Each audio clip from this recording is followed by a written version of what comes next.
Halo, selamat malam teman-teman. Bertemu lagi dengan Mas Min kali ini bareng salah satu teman ya yang lama banget gak ketemu. Terakhir kita ketemu kapan ya Mas? Kapan ya? Gathering Kaskus, Pak, nggak salah. Iya, halo?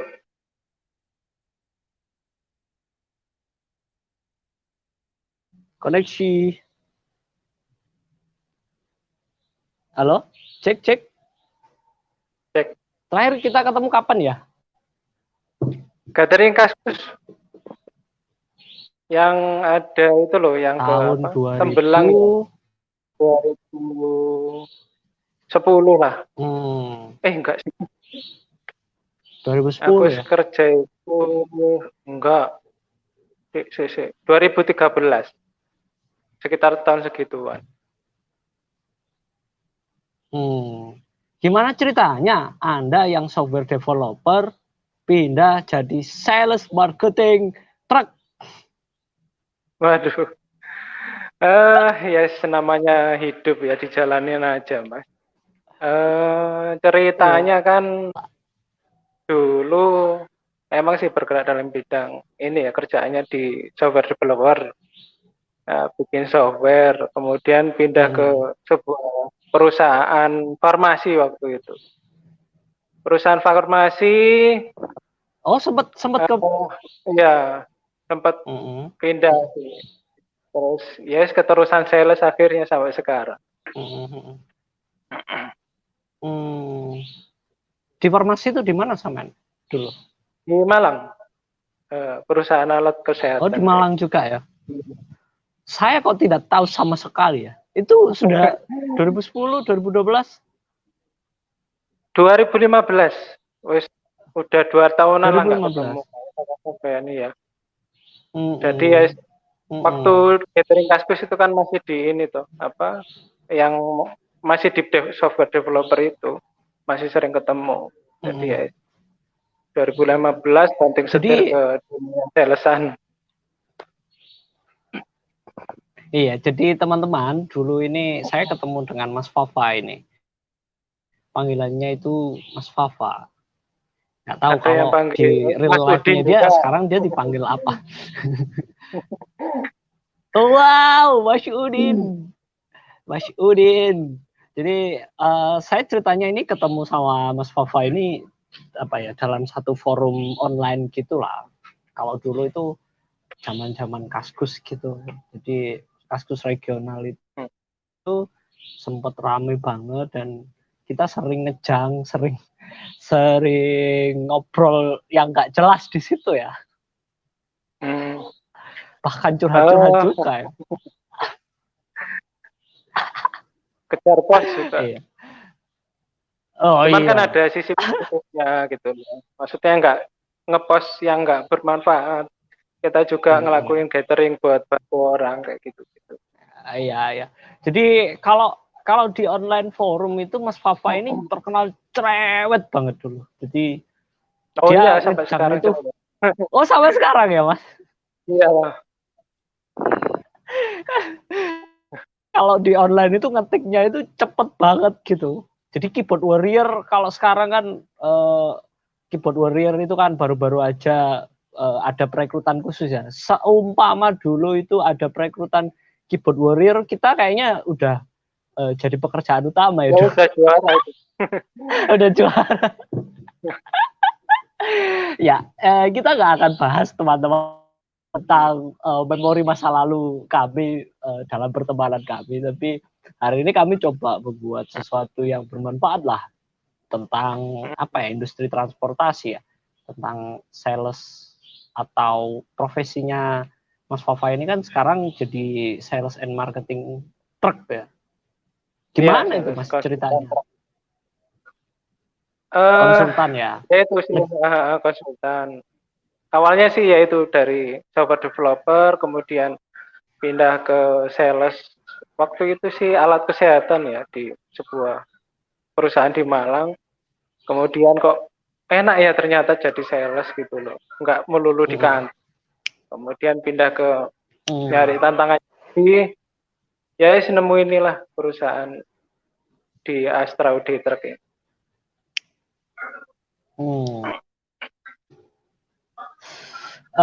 Perusahaannya Samen itu kan ngejualnya alat-alat berat dan nominalnya tinggi ya Mas.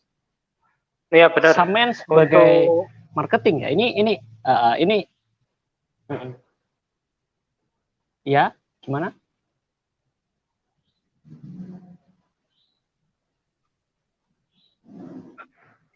Ya lanjut Mas. Oh iya Halo, lanjut. Jadi kan perusahaannya Samen kan jualan produk-produk B2B ya, bisnis to bisnis ya, bener kayak gitu ya? Ya, bisnis to bisnis, ya. Jadi untuk usaha truk itu B2B ya, enggak kayak jualan panci. Jadi habis jual kita tinggal begitu aja. Tapi kalau sistem B2B ini kita harus maintenance dari proses awal atau pembelian sampai ke after sales-nya seperti itu. Jadi benar untuk customer kita istilahnya kita bantu juga, mungkin ada kesulitan di kemudian namanya usaha kan Mas, ada pasti ada dan makanya kita sebagai sales konsultan harus bantu. Saya nggak habis pikir ya, menurut saya Anda di real life itu kan orangnya itu kan nggak banyak bacot ya. Tidak seperti saya yang bacot sekali. Gimana ceritanya kok bisa memberanikan diri pada hal-hal yang menuntut skill komunikasi tinggi? Kayak marketing itu kan menuntut skill presentasi, terus skill. Itu gimana ceritanya? Apa sih Mas ya, terlanjur sih. Udah gimana ngerasain anaknya ngobrol sama orang, ketemu sama orang ya. Akhirnya ya kayak gini lah. Ternyata enak juga kok. Mungkin dulu juga nggak ya ngobrol karena emang kerjaan sebelumnya emang ya itu sih diem depan komputer kemudian ngerjain software kayak gitu aja. Kalau sekarang kan emang bergaul sama sopir, bergaul sama pengusaha, kemudian jalan ketemu orang kayak gitu. Ya itu sedikit banyak paling enggak membantu untuk kita improve dalam hal komunikasi seperti itu.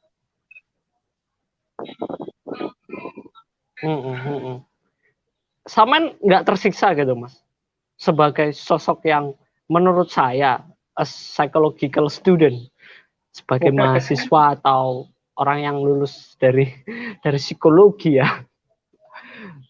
Anda Gimana, tidak Mas? tersiksa? Mas, apa demi cuan itu dikesampingkan? Itu salah satunya sih, demi cuan ya emang harus kita lakuin sih Mas. Apalagi ya kondisi seperti ini ya Mas ya, menuntut kita harus lebih nge-push diri kita lebih seperti itu. Kalau Mas Muzair ya saya siapa nih Mas? Wah ini ini view-nya ke Anda kakak. Saya kan mau branding Anda ini. Nah, apa ya? Kalau jasa transportasi gitu, metode direct sales-nya itu apakah tetap door to door atau langsung dari perusahaannya Samen itu memberikan semacam plan untuk misalnya approach ke klien-klien gitu, dikasih plan kayak gitu. Halo? Ya, dikasih plan kayak gitu atau Samen cari sendiri nih door to door? Diulangi Mas, tadi kayaknya ada gangguan koneksi. Kan Samen sebagai marketing perusahaan B2B ya. Target marketnya Samen itu siapa aja Mas? Kalau target market approach target market itu Yang pertama untuk target market jelas ya, pengusaha tracking. Jadi di pengusaha tracking itu juga dibedakan main bisnisnya. Pertama ada mining, kemudian ada kargo, oil and gas, kemudian ada juga usaha EMKL, dan juga ada construction. Saya jelaskan satu-satu. Jadi untuk pengusaha truk itu sebenarnya kan angkutannya kan beda-beda, Mas. Nggak melulu angkut misalkan minyak goreng aja. Ada kalanya juga untuk pengerjaan jalan, ada juga untuk angkut batu bara, kemudian ada juga angkut minyak gas, kayak gitu. Nah, kalau punyanya Samen, divisinya Samen masuk ke target market yang keseluruhan sih, Mas. Kalau di saya sih mencakup keseluruhan ya. Jadi mana prospek yang saat ini lancar kita garap. Itu database calon-calon customer itu Samen sendiri yang cari lewat berbagai macam platform, atau awalnya dikasih perusahaan aja nih, terus habis itu Samen kembangkan sebagai networking Samen gitu? Kayak gimana? Ada banyak cara sih, ada banyak.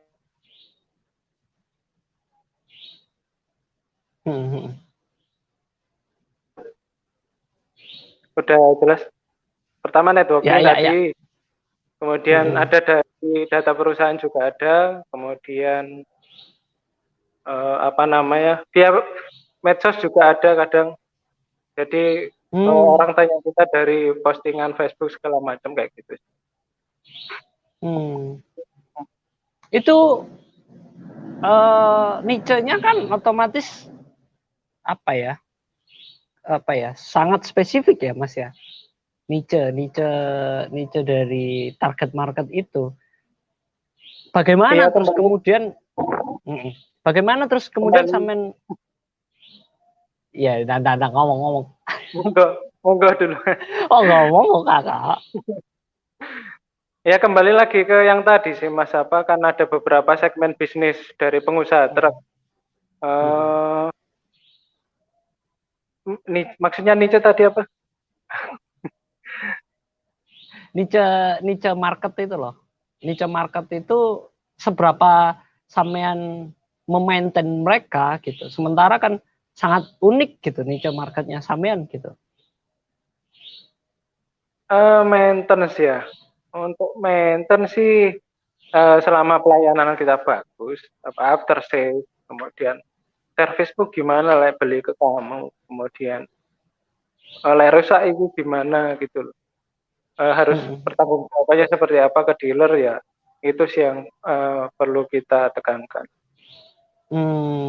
Anda itu supply ke dealer-dealer officialnya perusahaan Anda ya?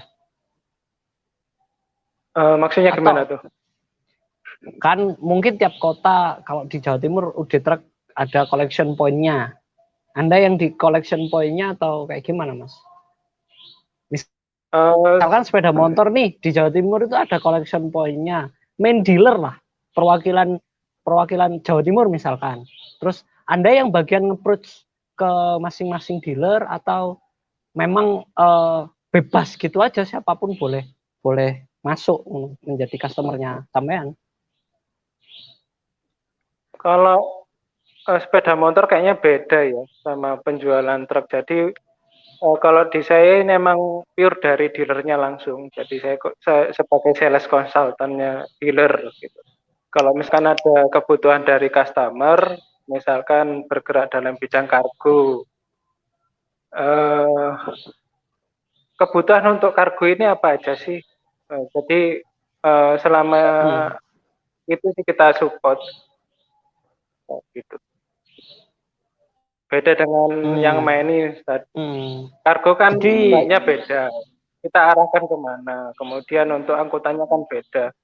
Kita arahkan untuk truk yang seperti apa, kayak gitu. Kemudian untuk perawatannya kan beda sama yang ditambang. Untuk kargo kan khusus di jalan raya. Jadi untuk perawatannya harus seperti ini ya. Jadi tugas saya untuk menjelaskan atau nanti kalau misalkan ada problem nanti diarahkannya seperti apa, seperti itu sih kebanyakannya. Iya.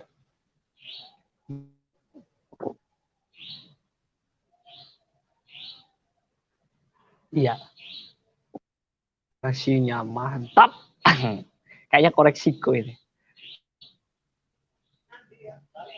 Apa tak baleni lagi? Cek. Halo, cek. Ya, laki-laki lah. Ya, lagi sampai mana baleni.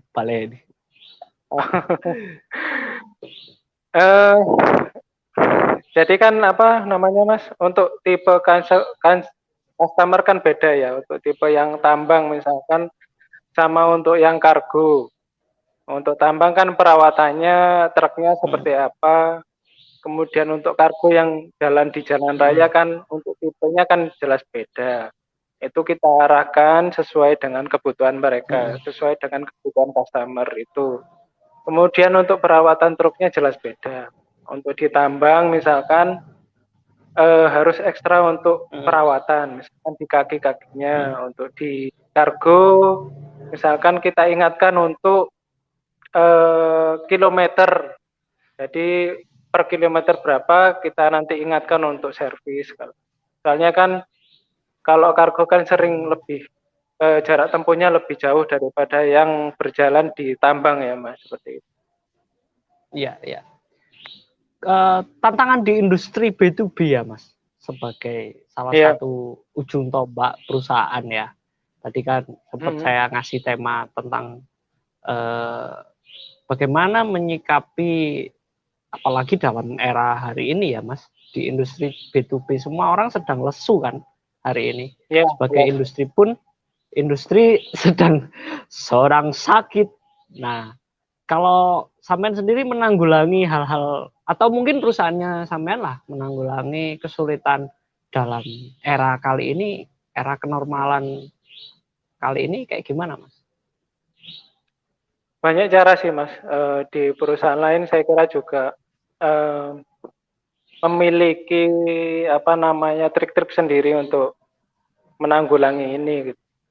Tidak dipungkiri bahwa semua segmen terpengaruh terhadap pandemi kali ini. Cuman ada beberapa segmen bisnis, customer yang tidak terpengaruh. Yang paling terpengaruh kan construction. Itu yang biasanya bikin jalan raya. Untuk kondisi saat ini kan memang lesu ya Mas. Jadi itu saat ini enggak kita garap dulu. Untuk kondisi yang kita garap yang masih ada, yaitu pengiriman minyak atau oil and gas itu sampai saat ini kan masih jalan. Orang tiap hari butuh gas, tiap hari juga butuh bensin. Itu satu. Kemudian ada segmen kargo. Segmen kargo ini untuk angkut bahan pokok, beras, minyak segala macam itu juga masih jalan.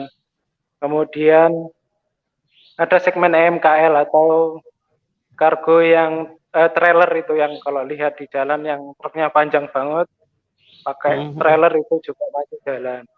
Jadi untuk strategi di kita fokus di 3 main bisnis tadi sih Mas. Lebih ke kargo, kemudian minyak dan gas, kemudian yang satu lagi EMKL.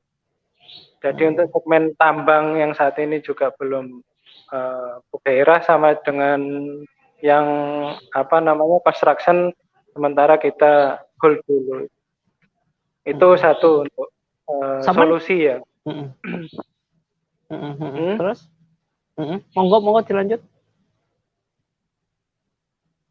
Yang kedua, pandemi kali ini kan mengharuskan kita untuk social distancing. Mau nggak mau kita untuk ketemu orang juga susah, mau menjelaskan orang juga susah. Jadi strategi yang kedua kita pakai cara marketing via medsos. Jadi kita jelaskan ke media sosial segala macam, kita bluff untuk segmen yang masih jalan tadi seperti itu yang kedua. Kemudian yang ketiga ada promo-promo sih biasa sama di beberapa perusahaan lain juga seperti itu. Oke.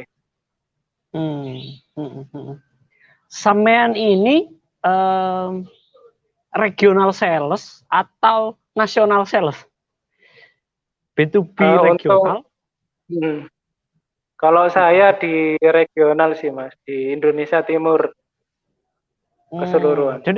Jadi sering PP ke Indonesia Timur ya? Enggak juga sih. Maksudnya kalau misalnya ada pembelian di regional Indonesia Timur, iya ya. Saya bisa tangani seperti itu. Kalau ke arah timur kayaknya enggak ya Mas. Kalau kita kan juga ada dealer di Makassar, kemudian di Balikpapan, di Samarinda juga ada. Jadi untuk ruang lingkup yang saya handle sementara di wilayah Jawa Timur, tidak memungkiri atau tidak menolak juga kalau misalkan ada customer dari luar Jawa Timur yang ingin beli juga saya layani seperti itu. Iya. Gak apa-apa lah. Kita endorse produknya sampean ya. Monggo. Ya, oke, tenang saja. Apa yang membedakan truk sampean? Ya kita sebut aja UD Truk ya. UD Truk dengan UD Truk dengan truk yang lain secara spesifikasi. Dan mungkin kalau urus kendaraan besar itu kan kayaknya yang paling menjadi concern itu kesediaan ketersediaan maintenance ya, kayak spare part, terus dealer yang memang support dengan maintenance kendaraan itu. Nah, menurut sampean sendiri sebagai marketing, coba kami dijelaskan. Oke, siap. Keunggulan ya, keunggulannya sih banyak sih Mas. Jadi yang pertama irit. Kayak siapa sih orang yang nggak kepingin beli truk kemudian irit? Kalau dijelaskan secara inti mungkin next ya, mungkin bisa follow saya atau hubungi saya langsung. Siap, saya jelaskan secara garis besar aja untuk teman-teman. Jadi yang pertama irit, kemudian untuk after sales kita di bawah naungan Astra ya, jadi nggak perlu takut untuk servis seperti itu. Kemudian after sales tadi nyangkup banyak sih Mas, ada spare part juga masuk after sales. Ketersediaan spare part juga kita udah mulai banyak, populasi UD Truk juga mulai banyak kan udah dari dulu. Kemudian untuk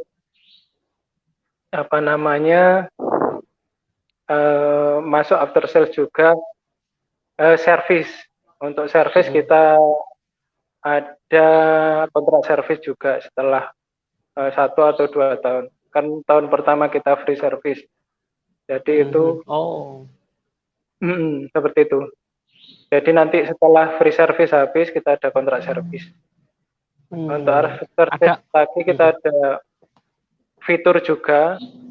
Jadi kompleks ya kalau di truk sini ya.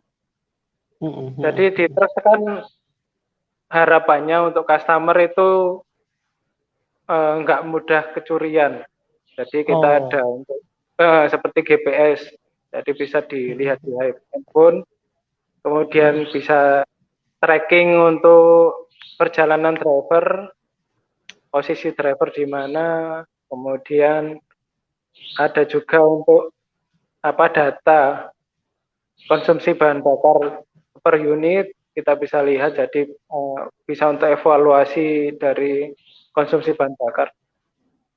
Banyak sih Mas, mungkin kalau misalkan detail lebih enak. Sementara mungkin itu. Iya, kalau detail malah enak lagi ya. Iya, kalau harga sih sebenarnya customer itu enggak. Kalau dibanding kompetitor ya, sebenarnya untuk customer truk itu nggak melulu tentang harga sih Mas. Jadi ada yang misalkan lebih mahal, tapi dengan dikasih fitur bagus, kemudian after sales-nya juga bagus, ketersediaan part juga tersedia, maka otomatis akan beli kita gitu loh, daripada yang beli murah kemudian ya wes dilempar gitu aja kayak beli panci kan. Sepengetahuan saya, Astra sendiri itu punya beberapa brand truk yang segmentasinya hampir sama dengan apa brandnya sampean ya Mas? Iya, iya benar sih. Iya. Ada satu sih yang ada nggak usah sebut merek ya. Iya, jangan. Gitu. Oh, kalau kita kan itu. Bukan Audi S ya? Quester, Bukan S. Oh. Apa itu Mas? S itu S apa? belakangnya A. S belakangnya A. Global kok Global Trotter? Apa sih situ sing situ lho, Bro? Untuk pemain truk apa namanya, untuk truk yang sering kita lihat di jalan kan kita kenal ada Hino pertama. Hino, ada Hino macamnya, ada Hino Dutro, kemudian ada Isuzu. Kemudian ada saya ini UD Truck atau sekarang itu Quester, dulu itu Nissan. Kalau lihat di jalan kan Nissan gitu loh. Itu yang biasa tak jual. Kemudian ada lagi Mitsubishi. Itu sih. Pemain truk saat ini yang gede. Ada Hino, ada kalau Iveco, Scania. Iveco, Scania itu kan ikut Astra kan mereka. Berbeda.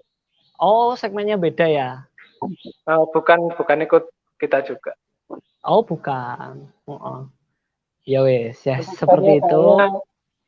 Gimana? Scania kayaknya ya deh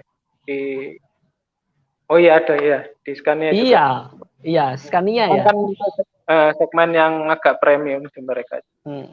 Jadi nggak sering lihat di jalan. Iya, saya dulu tuh ini tadi saya kepikiran. Dulu Anda tuh kan main truk simulator, bus simulator ya? Siapa bilang nggak pernah? Nggak pernah ya? Nggak pernah ya? Aku dulu pernah ngobrol sama sampean yang ngasih tahu aku tentang treatnya yang di Kaskus itu tentang bus simulator. Zaman dulu banget. Aduh lupa kayaknya. Lupa ya? Apakah terinspirasi dari situ? Enggak sih. Kalau terjun ke dunia truk ini sih apa ya? Ya emang suka truk gitu loh. Lihat di jalan suka ya. Cuman nggak konyong-konyong harus langsung pindah ke truk, enggak. Cuman melalui proses pertimbangan matang-matang sih perkara di sini. Anda bisa nyetir nggak Kak? Nyetir apa? Truknya dong. Kalau maju mundur bisa. Oh, kalau maju mundur. jadi jualan truk nggak harus bisa nyetir ya? Nggak harus.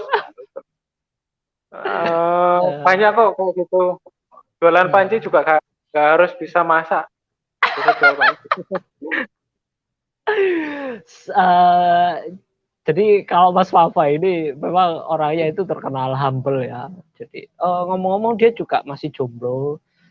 Ya bisa dilihat sendirilah masa depannya dia seperti apa gitu dengan presenting sosoknya hari ini ke teman-teman. Nanti bolehlah kalau mau teman-teman tertarik dengan Mas Fafa boleh nanti kontak Mas Min ya nanti. Coba Mas Min dulu.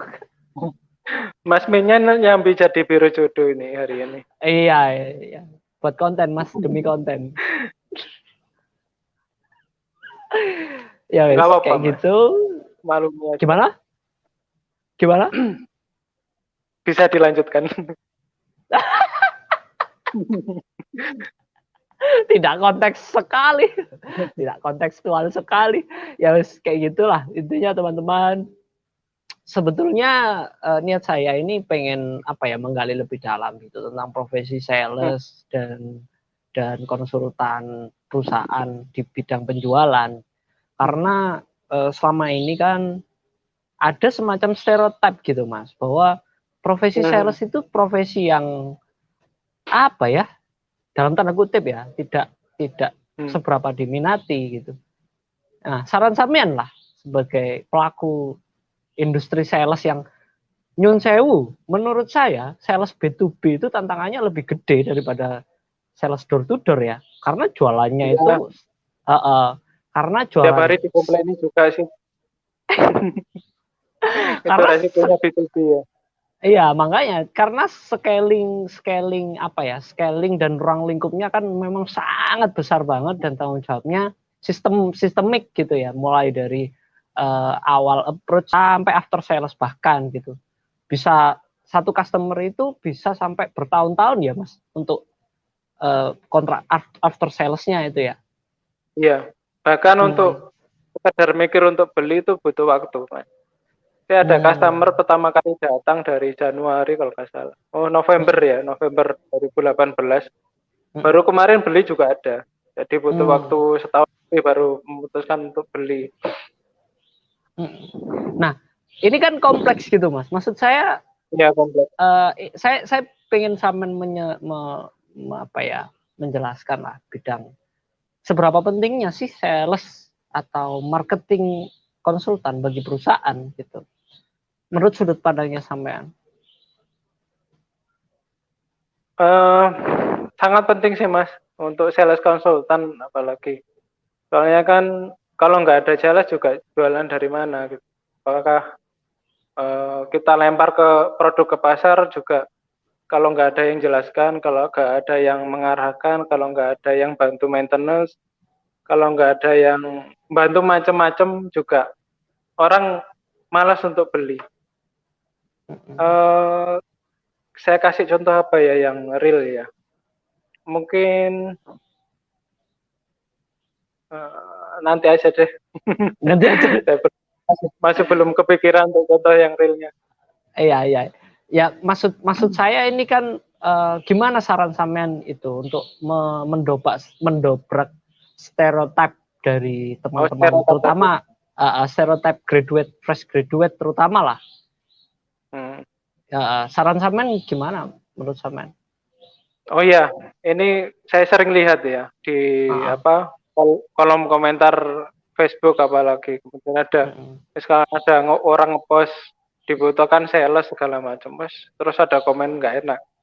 Aku mau nyales, aku mau gini. Padahal kan sales itu enak gitu loh.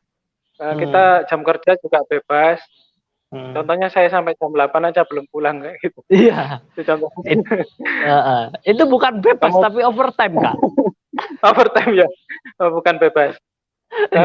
Itu satu untuk jam kerja kita inilah sebisanya lah gitu. Maksudnya kan orang biasanya kan intens banget kerja sampai jam 12 istirahat. Kalau kita mungkin jam 9 udah ngopi kayaknya, nanti kerjanya jam 2. Ini jangan dicontoh ya tapi teman-teman ya. Nggak apa-apa kan targetnya closing. Oh iya, jelas. Kemudian untuk revenue atau pendapatan yang diperoleh saya kira juga lumayan untuk di posisi sales apabila kita jualan ya. Jadi kalau memang jualan ya pendapatan agak lumayan gede lah daripada yang biasa di kantor seperti. Dan menghilangkan dinamis ya Mas ya. Iya, dinamis. Untuk menghilangkan stereotip apa ya? Udah terlanjur sih di masyarakat kita gitu loh. Kalau profesi sales itu enggak menjanjikan, profesi sales itu ya mungkin agak kurang. Kalau sama mertua itu daripada pilih sales ya aku milih PNS lah atau milih apa. Padahal kan enggak dilihat dari itu juga gitu loh. Kayaknya sangat curhat sekali ya. Iya, curhat banget ini Mas. Iya, ya lo mau dilanjut. Maaf, nggak apa-apa. Toh dulu nabi kita ya, mohon maaf kalau dikoreksi, juga memulai karir dari jualan gitu loh. Ya apa Ya, salahnya ya. sih untuk sales seperti itu? Toh kita juga nggak maling, kita nggak nyuri, kita nggak nipu gitu. Iya. Kalau Selama pekerjaan boleh, kita halal. Hmm? kalau boleh tahu Mas ya, kan Hmm. kalau apa ya, sistem B2B itu ya pasti ada revenue sharing dari perusahaan sebagai komisi atas penjualan gitu ya. Nah kalau Tentu di sih. perusahaannya Saman ada kayak gitu? Oh ya, tentu di tiap apa namanya sales ya mesti ada revenue, ada apa namanya komisi atas penjualan. Kalau nggak ada komisi ya bukan sales ya namanya, Mas. Jadi ini untuk memacu kita untuk jualan semakin banyak seperti itu. Iya. Kalau mekanismenya persen atau memang sudah ditentukan? Mekanisme persen Kalau atau mekanisme nominal ketika closing kalau di gitu? perusahaan saya sih tiap tiap tipe produk yang dijual ada persentase berbeda dari pendapatan komisinya ya, Mas, itu pertama. Jadi tetap ada kebijakan-kebijakan yang Iya, membuat ada.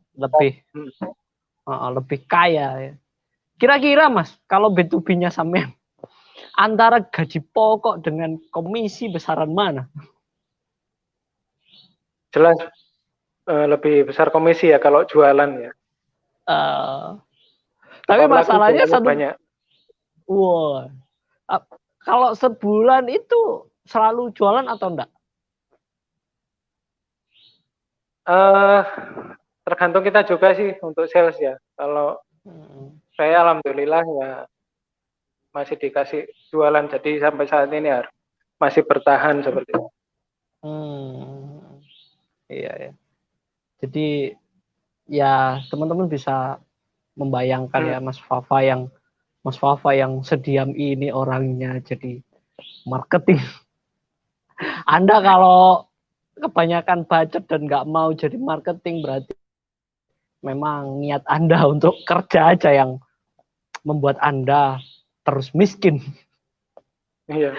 Jangan nyalain profesinya, tapi salahin apa personalnya yang nggak mau berusaha lebih gitu daripada yang lain. Ya seperti itu. Mindset kita juga. Betul, mindset. Mungkin pesan-pesan apa ya, moral atau samen lah sebagai ya boleh promo lah, nggak apa-apa disebutkan nomornya juga nggak apa-apa di sini. Nomor itu ya, nomor khusus Nomor buat rekening aja, nomor rekening. nomor Saya rekening. Ya, ya wes. Kayak gitu ya. Oke. Terima kasih teman-teman. Semoga bermanfaat dan sedikit mengejawantahkan perspektif teman-teman atau sudut pandang teman-teman tentang apa itu sih sales dan marketing.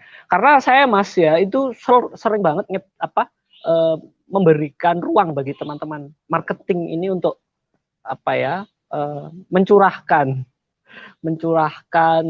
kegelisahan stereotip itu gitu loh, biar orang juga semakin menyadari bahwa profesi sales itu ya penting gitu ya. Iya, seperti itu. Mohon maaf, sama Oke. jangan out dulu, kita ngobrol. Assalamualaikum.